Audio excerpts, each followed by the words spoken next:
My wife cheated with the plumber while I was gone for 20 minutes. And after that, I always believed my life was predictable in the boring, safe way people secretly hope for. Steady job, quiet house, a marriage that looked solid from the outside. The kind neighbors waved at without really knowing us. And that morning started exactly like that. A small leak under the kitchen sink. A joke about how adulthood is just fixing things that break. My wife smiling while scrolling her phone, the plumber arriving late and apologizing too much. One of those men who talks like he wants to be liked. I noticed all of it and still missed what mattered. Because trust makes you lazy, I told myself I would run to the store for 15 minutes, grab cleaning supplies and coffee. I even remember checking the time like it mattered. Because if you think about it later, 15 minutes is not enough time to ruin a life unless it already had cracks. The drive felt longer than usual. Red lights lining up like a bad omen. My phone buzzing with a work email I ignored. I remember thinking how normal everything felt. How safe. How foolish that thought would become. When I walked back into the house, I expected noise from the pipes or awkward small talk. Instead, there was a silence that felt staged, like the pause before a reveal. I called her name casually, no answer. Then I noticed the bedroom door half closed, which was strange because we never did that during the day. I pushed it open, and my brain refused to process what my eyes were telling it.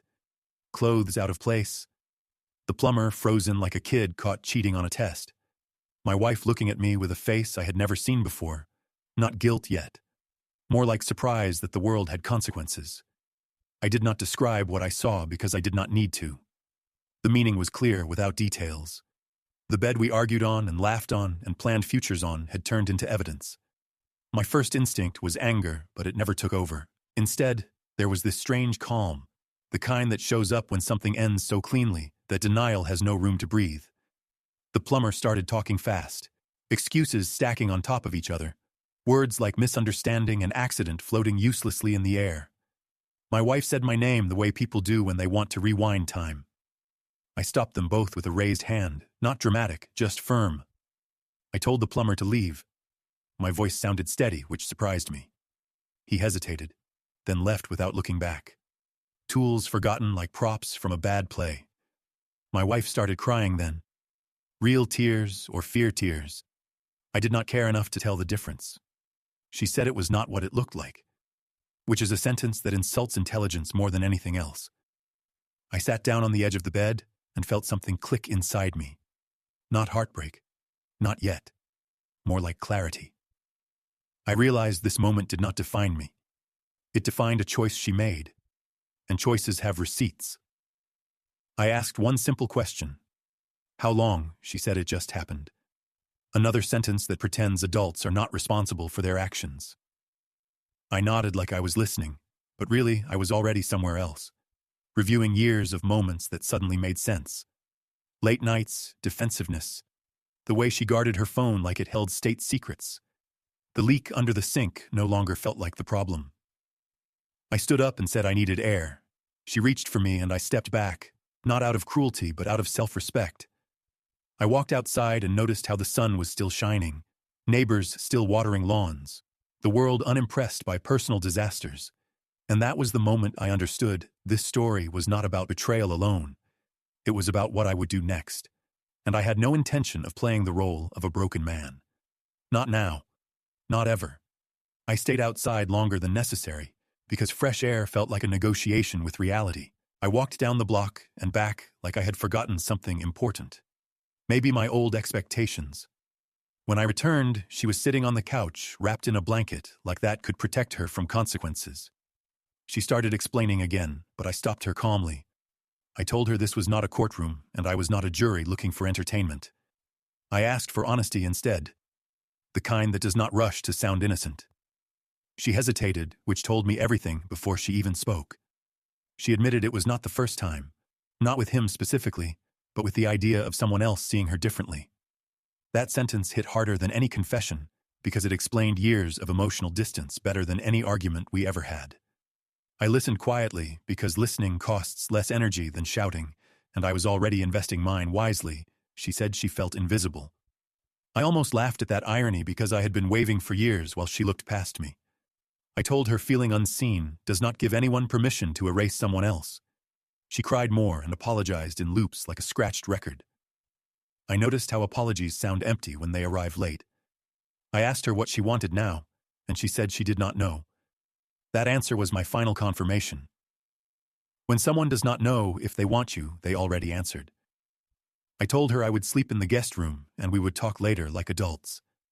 She looked relieved, which was another quiet truth. That night I barely slept. Not because of pain, but because my brain was reorganizing my future without consulting my past. The next morning I made coffee like usual because routine is grounding when everything else floats. She tried to act normal, which was impressive in a tragic way. I told her we needed space and clarity, not drama. She asked if I hated her, and I said no. Hatred requires effort, and I was done overworking.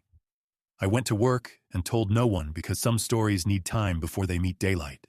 Throughout the day, memories kept reappearing like evidence photos. Moments I defended her to friends. Compromises I made without being asked. I realized I had been loyal not just to her, but to an idea of us that only I was maintaining. That realization hurt, but it also freed me. After work, I did not go home right away. I sat in my car and made calls I had postponed for years. A lawyer for information, not revenge. A therapist because clarity beats bravado. And a close friend who listened without interrupting. He did not try to fix anything, which made him perfect for the moment. When I finally returned home, the house felt different. Like it had exhaled. She tried to talk again, and I told her we would schedule conversations like meetings because emotions without structure turn into chaos. She looked confused but agreed. That night in the guest room, I stared at the ceiling and thought about dignity. How it is not loud or performative.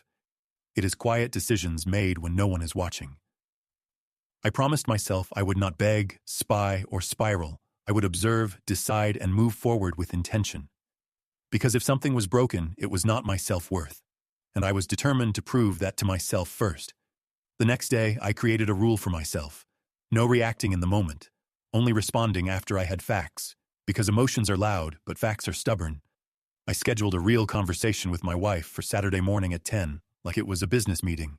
She looked offended by the formality, then she looked scared. Which told me she understood I was no longer playing the same game. On Friday evening, my sister Maya called. She always senses trouble like a weather app. She asked why my voice sounded like I was reading from a script. I told her I had a situation at home. She offered to come over immediately. I said not yet. I wanted one clean weekend to see what truth looked like without an audience. Still, I asked her to be on standby.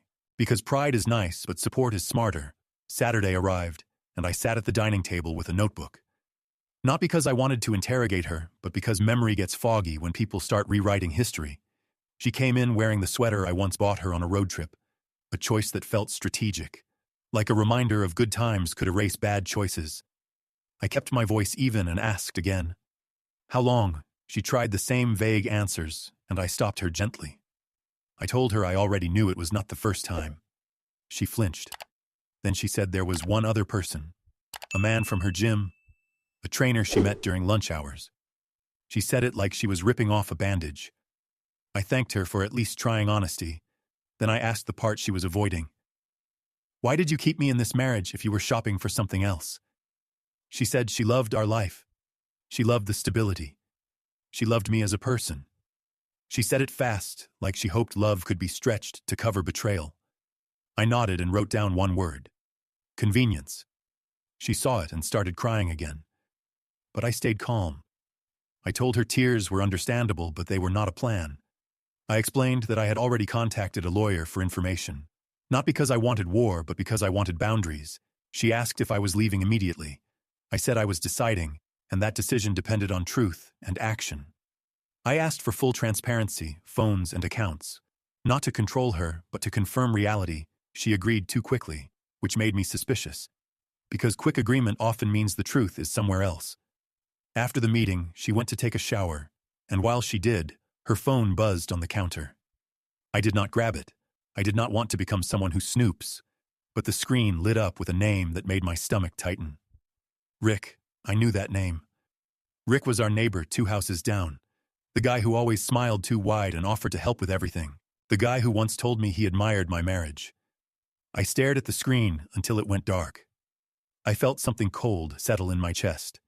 Not panic, just confirmation that my instincts had been whispering for years. When she came out of the bathroom, she saw my face and asked what was wrong.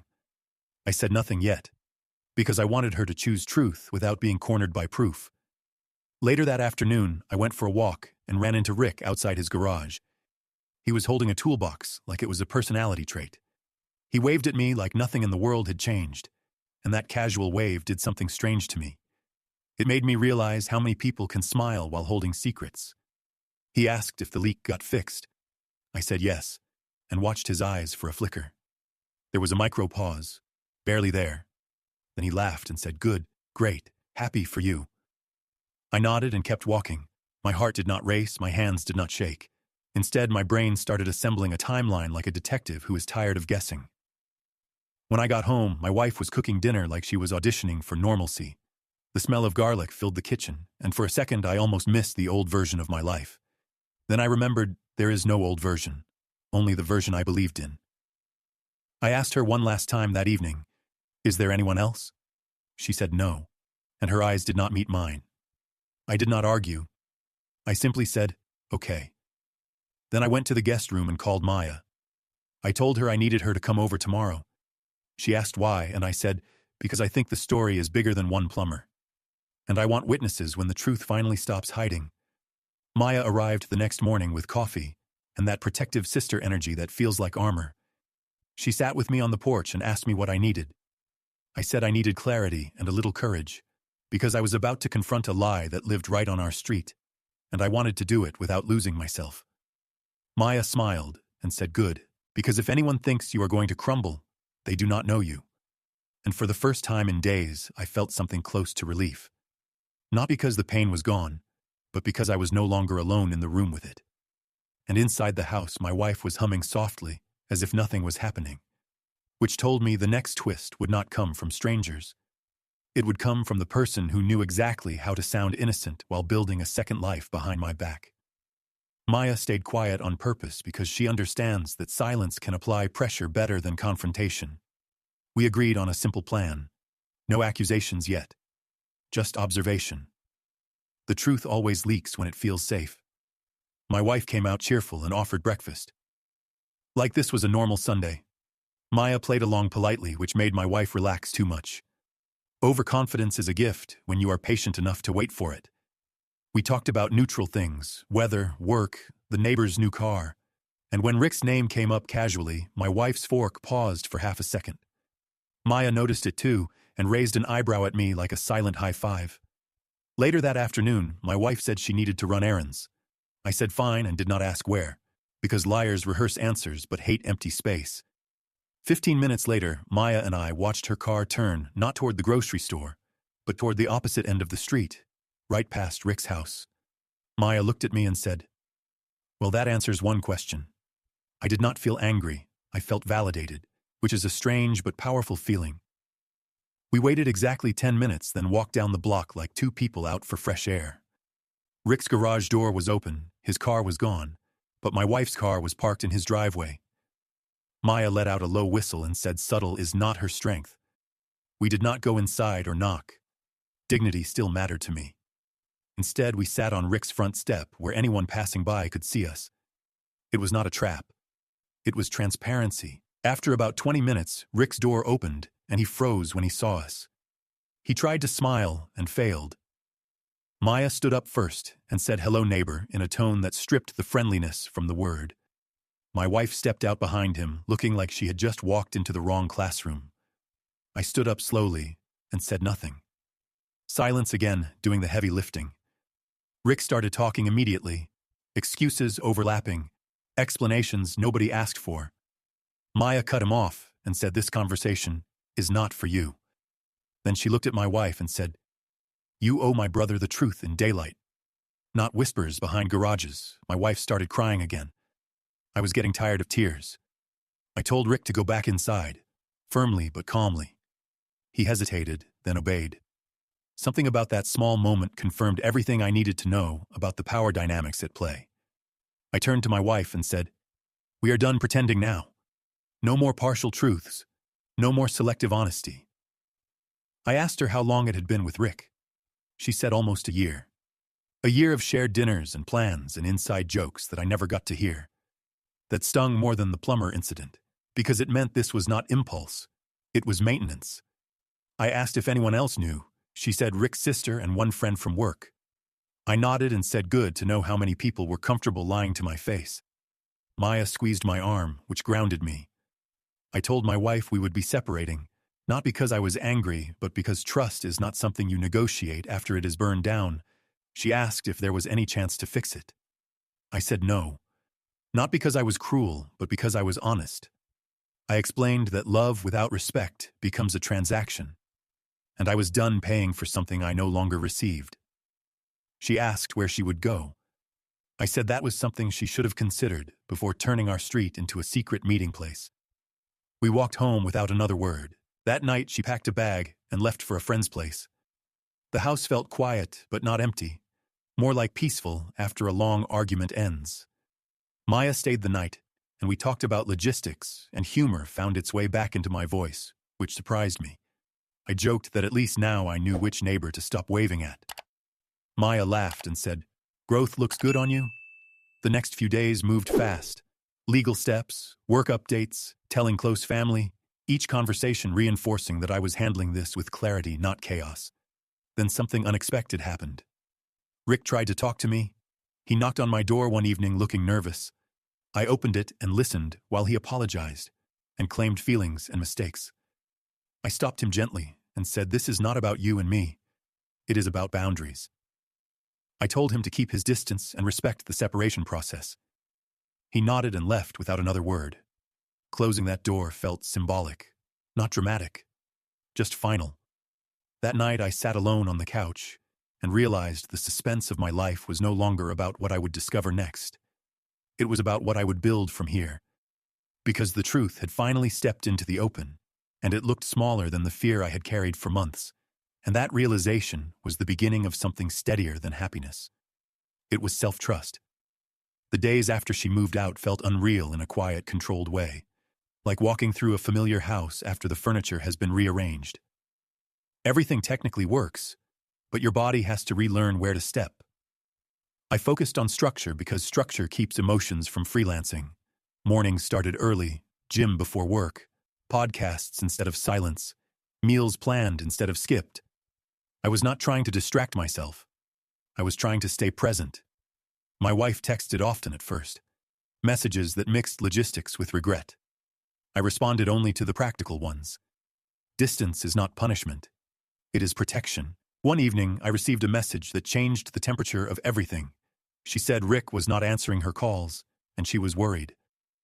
I stared at the screen longer than necessary, then replied calmly that his availability was no longer my concern. A few minutes later, she called anyway, voice shaky, saying things were complicated, that he was pulling away. I almost laughed at the irony, but stopped myself, because this was not comedy hour. I told her something that felt important to say out loud. I said when relationships are built in secrecy, they collapse under daylight. She was silent, then asked if I felt any satisfaction. I said no, relief maybe, clarity definitely, but not satisfaction. Because watching consequences arrive is not the same as enjoying them. Later that week, another twist surfaced. A friend from work pulled me aside and said he had heard rumors about me at the office. Nothing concrete, but enough to raise eyebrows. Apparently, Rick had been telling people that my marriage was already over before anything happened, that I was cold and distant, that he had stepped in to support her. Hearing that version of events triggered something sharp in me, not rage, but resolve. I requested a meeting with HR not to complain, but to document. Facts again, always facts. I laid out timelines calmly, no character attacks, just truth. HR thanked me and said they would handle it. Walking out of that office, I felt lighter. Not because I had won something, but because I had refused to let someone else rewrite my story. A few days later, Maya called laughing and said, "You are not going to believe this." Rick had been confronted by his sister after rumors spread and his version unraveled fast. Apparently, he had told different people different stories, and they finally collided. Consequences have a way of syncing calendars. My wife called that night sounding exhausted. She admitted Rick was no longer interested in anything serious, that he said things had gotten too real. I listened without interrupting, then said something I had rehearsed mentally for days. I said, "This is why I am not angry anymore. Because I see the pattern clearly now." She asked if that meant we could talk about reconciliation. I said no and meant it with peace, not bitterness. I explained that trust is not just about fidelity, it is about accountability. And I needed a life where I was not managing someone else's double reality. She cried again, but softer this time. Like someone finally understanding the lesson even if they failed the test. After the call, I sat on the porch and watched the streetlights come on one by one. Rick's house stayed dark. His garage closed. That house no longer held power over my thoughts. The suspense I once felt about what was happening behind doors had evaporated, replaced by a strange confidence in my own perception. I had not imagined things. I had not overreacted. I had responded. That difference mattered. Over the next weeks, routines became habits, and habits became stability. I started cooking for myself with actual enthusiasm. I reconnected with friends I had slowly faded from during the marriage. Laughter returned in small, honest bursts. One night while cleaning out a drawer, I found an old note my wife had written years ago. It talked about forever and teamwork and choosing each other daily. I read it without nostalgia, just observation. People can mean what they say in one chapter and still fail to live it in the next. I folded the note and put it back, not as a souvenir, but as evidence of growth, because believing once does not make you foolish. Staying after truth arrives does. And as I turned off the lights that night, I realized the story had shifted again. The tension was no longer about betrayal or exposure. It was about the unknown ahead. And for the first time, that unknown felt less like a threat and more like an open door waiting for me to decide how boldly I would walk through it. With time, the story stopped feeling like something that happened to me and started feeling like something I had navigated through, which is an important distinction people underestimate. The legal process moved quietly in the background, respectful and efficient. No dramatic battles, just paperwork and signatures. The end of a chapter handled like adults who understood that burning bridges only lights the way backward. I downsized the house not because I had to, but because I wanted a clean reset. New space, new energy, fewer echoes. Packing boxes became oddly therapeutic. Every object forced a decision: keep, release, or donate. I noticed how many things I kept out of habit rather than meaning. That awareness extended beyond furniture. One afternoon, while sorting papers, I found a receipt from the day of the leak. The plumber's invoice still folded in a drawer. The date jumped out at me, not because it hurt anymore, but because it marked a turning point. I laughed out loud alone in the room and said, "Imagine if I never needed cleaning supplies that day." Then corrected myself. No. Imagine if I ignored my instincts forever. That was the real alternate timeline. Maya helped me move into the new place. A modest apartment with big windows and zero shared memories. She teased me about becoming minimalistic, and I teased her back about overanalyzing everything. The humor felt natural again, not forced. In the following weeks, my wife reached out less and less, her messages shifting from emotional to logistical to silence, which was healthy for both of us. I heard through mutual connections that she was struggling, that things had not turned out the way she expected. I felt empathy without responsibility, a balance I worked hard to maintain. One evening I ran into Rick at the grocery store, completely unplanned. He looked smaller somehow, less confident. He avoided eye contact, but I nodded politely. Not out of forgiveness or approval, but out of closure. The power of that moment surprised me. I realized how far I had come when his presence did not spike my heart rate or replay old scenes. He was just another guy buying groceries. Nothing more. That night I reflected on how suspense works in life. We fear the reveal more than the truth itself. Once the truth arrives, it often simplifies things, stripping away fantasy and leaving decisions, and decisions are manageable. I started journaling not about pain, but about patterns, red flags I ignored, conversations I softened to keep peace, boundaries I postponed to avoid discomfort. This was not self-blame. It was self-education, because growth without reflection is just movement. I also wrote about what I did right. My calm, my refusal to spiral, my choice to involve support instead of isolating. Acknowledging strength felt just as important as recognizing mistakes. A friend invited me to a small dinner party, and for the first time I noticed I was fully present, not distracted by thoughts of who was texting who. Trust in the room felt effortless because it was not being tested. Driving home that night, I smiled to myself. Realizing how peaceful life can be when you stop negotiating with uncertainty, I slept deeply that night. The kind of sleep that comes when your conscience and reality are finally aligned. And in that quiet, I understood the final twist of the story was not about revenge or justice or even closure. It was about reclaiming authorship. I was no longer reacting to other people's secrets.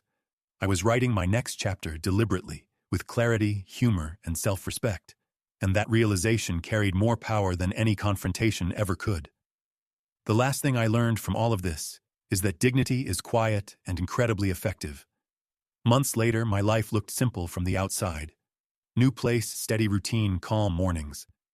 But inside it felt expansive, like I had cleared mental clutter I did not know I was carrying. The divorce finalized without drama, a clean ending that felt earned. My ex-wife sent a final message wishing me well. No apologies, no explanations, just acceptance. I replied, wishing her the same, and meant it. Not because everything was forgiven, but because resentment would only rent space in a life I had redesigned intentionally. I stopped thinking of the Plumber incident as the beginning of the end and started seeing it as the moment the illusion broke. And illusions breaking hurts less than living inside them. Friends sometimes asked how I stayed so composed. I told them composure is not the absence of pain. It is choosing not to let pain drive the narrative. Humor returned fully by then. I joked that at least I learned something practical from the whole mess. Always double-check who you let into your house and your heart. Laughter became easier when it was not masking fear. One evening I hosted a small gathering in my new apartment. Nothing fancy, good food, honest conversation. I looked around the room and realized I felt safe in my own life again. No hidden doors, no second guesses. Just presence. Later that night alone, I reflected on how suspense had shaped this story. The waiting, the uncertainty, the slow reveal, and how the real victory was not exposing anyone or proving anything publicly. It was walking away with my self-respect intact. I did not lose myself. I refined myself. The man who walked into that house 15 minutes too early would have begged for answers or tried to fix what was never his to fix. The man I am now knows when to listen, when to step back, and when to move forward without looking back. This story does not end with bitterness or triumph. It ends with clarity. With the understanding that being betrayed does not make you weak. How you respond defines your strength. And as I turned off the lights and looked out at the city below, I smiled. Not because everything worked out perfectly, but because I did. And that is a victory no one can take away.